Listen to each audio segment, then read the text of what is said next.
Hello everyone, my name is Huseyn Asgarov and now I'm going to give a presentation on the research that I conducted at Energy Economics Laboratory at Graduate School of Energy Science, Kyoto University. And my research was called Evaluation of the Potential of Spent Coffee Grounds as a Biomass Feedstock in Kyoto City. So first I would like to quickly go through the research background. So coffee is one of the most popular beverages in the world and the second largest traded commodity after petroleum. And during the production process of coffee, different kinds of waste are produced and they need proper and sustainable waste management treatments. And one of these waste types is called spent coffee grounds, which is a byproduct of brewing coffee process. And currently, spent coffee grounds generally ends its life cycle in landfills, and in some cases, depending on the country and technology applied, is incinerated together with food waste, as in case of Japan. However, there may be more efficient and more sustainably friendly treatment ways, some of them which are shown on this slide. As you can see, spent coffee grounds can be used for a wide range of applications, such as for producing biofuel, such as biodiesel, for producing biogas. It can also be used as a material to produce disposable coffee cups, and of course, since it's a biomass, it can be used as a fertilizer. So why it's worth to considering another reuse phase for spent coffee grounds and what we can do in case of Japan.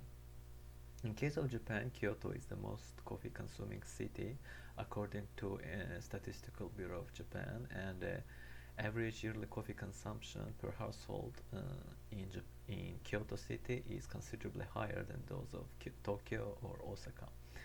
And Japan is the third largest coffee consumer after the United States and European Union. So the main research aim of this project was to estimate and model spent coffee grounds generation in Kyoto City and analyze environmental impacts of spent coffee grounds alternative treatment methods. And the research ascertained the ways that would enable the valorization of spent coffee grounds as a valuable biomass feedstock. And this study was the first large-scale research to estimate spent coffee grounds potential from survey results and to analyze life cycle carbon footprint for several valorization routes as biomass in Japan and especially in case of Kyoto City. So the research had the following methodology and the following flow. It included three steps: step 1, step 2, and step 3, where the first step involved understanding the current situation of spent coffee grounds in Kyoto and data collection through conducting a questionnaire survey and literature review. The second step involved processing the collected data from the survey and then conducting regression analysis and modeling coffee consumption and spent coffee grounds emergence trends, and then spent coffee grounds collection and transportation routes. And the third step included evaluating potential reuse ways for spent coffee grounds in Kyoto. Here, I conducted life cycle carbon footprint and energy use analysis of potential reuse options as biomass feedstock. So now let's take a closer look at each of these steps. The first step included survey methodology, and on this slide you can see the methodology and the survey design that I applied for this research. And as a population, I chose all the restaurants, convenience stores, cafe and kisaten, and coffee shops in Kyoto City. And as a sample, I chose survey respondents, like in particular coffee shops, cafe, and coffee chains. I used cross-sectional survey, and as a tool, I used questionnaire. And I used three survey methods such as direct interview, online survey, and mail survey, and there were 15 questions in my questionnaire. And the overall response rate was 33.5%. And based on the survey data, one of the main aims of the survey was to have an image of how much spent coffee grounds is produced in Kyoto City. Based on the survey results, I conducted a regression analysis to calculate the overall amount of spent coffee grounds produced in Kyoto City and came up with the following figures, as you can see on this slide. And after this step, I modeled the coffee consumption and spent coffee grounds generation flow in Kyoto City, and the overall model is shown and the flow is shown on this slide. So more than 450 coffee shops and cafe in Kyoto City generates around 32 million cups of coffee beverage per year, which in turn leads to generation of nearly 520 tons of spent coffee ground per year, the major part of which is combusted as a food waste, and just a really small and negligible part is used by cafes and coffee shops as a fertilizer, deodorant, or pet or some another domestic uses.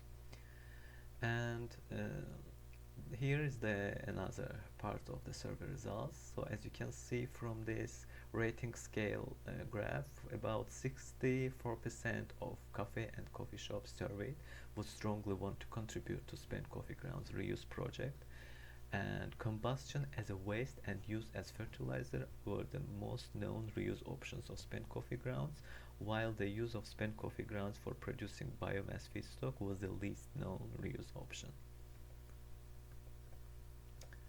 And the next step included designing the spent coffee grounds collection map and collection routes.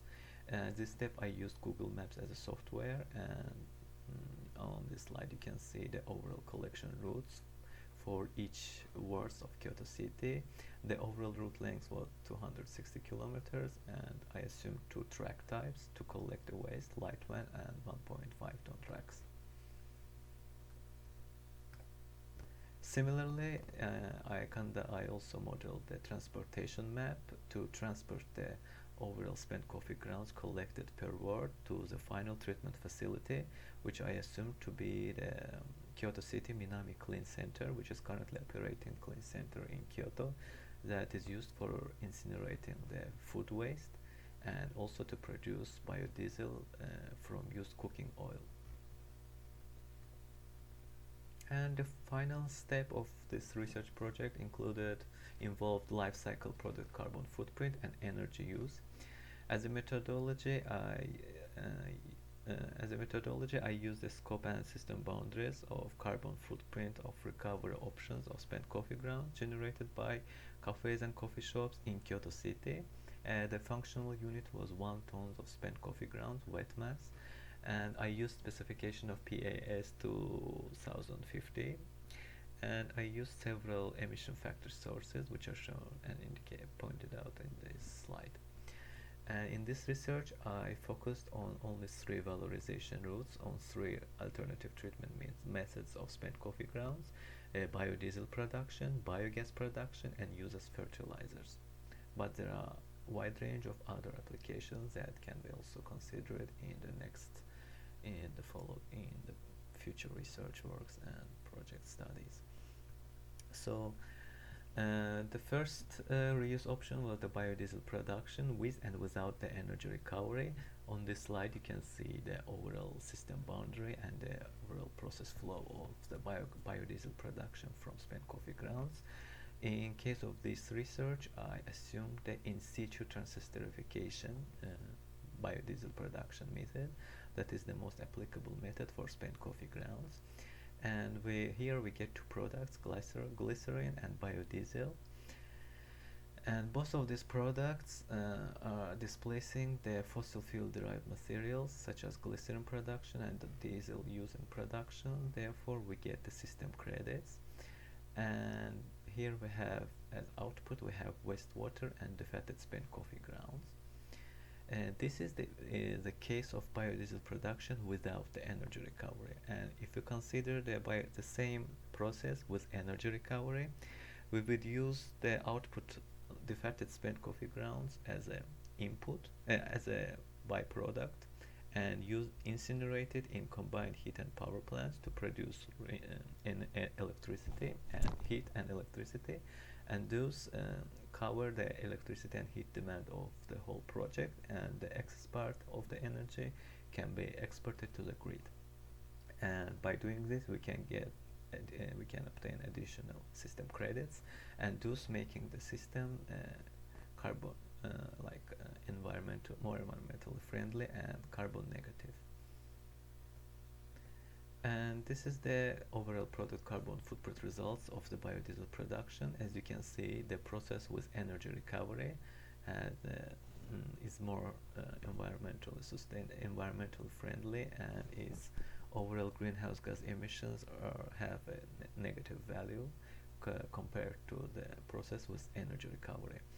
And I also calculated that from 520 tons of spent coffee grounds, nearly 34,000 liters of biodiesel can be produced per year, which is nearly the same as the 6% of the current annual biodiesel consumption in Kyoto city. And the second alternative reuse method is the biogas production with digestate used as a fertilizer. And here's the system boundaries and the process flow of the biogas production process. Here we get the biogas and digestate, where biogas is incinerated in combined heat and power plant to produce energy that's used for energy demand of the whole system, and again the excess part is exported to the grid, and digestate is used to displace the fossil fuel derived fertilizers, which can and more detailed information you can obtain from this slide. And this is the results of the biogas production's product carbon footprint. As you can see from this graph, this process is has considerably lower environmental impacts compared to the biodiesel production without energy recovery. And here we can get around 67,000 cubic meters of biogas, which can